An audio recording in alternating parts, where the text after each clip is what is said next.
আচ্ছা, by any chance তোমার কি শরীর ঠিক নেই? মানে আই মিন, তুমি কি আনফিট? না স্যার, আমি অ্যাকচুয়ালি একটা অন্য কাজে মুম্বাই গিয়েছিলাম জাস্ট 2 দিনের জন্য। হ্যাঁ, আমি জানি সেটা। I think he's mentally upset. Physically একদম ফিট আছে।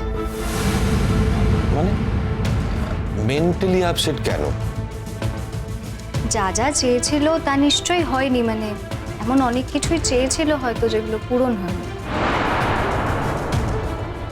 যে তোমার জীবনে কোনোদিনও ফিরে আসবে না, যাকে চাইলেও তুমি কোনোদিনও পাবে না, তার জন্য এত কষ্ট পেও না রোশনাই, প্লিজ।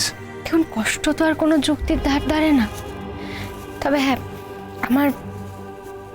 আমার কষ্ট পাওয়া উচিত ছিল না। ঠিক হয়ে যাবে, আর আস্তে আস্তে হয়তো ঠিক হয়ে যাবে, একটু টাইম লাগবে কিন্তু ঠিক হয়ে যাবে। রোশনাই সোম থেকে রবি প্রতিদিন রাত 10টায় স্টার জলসায় ও জিও হটস্টারে।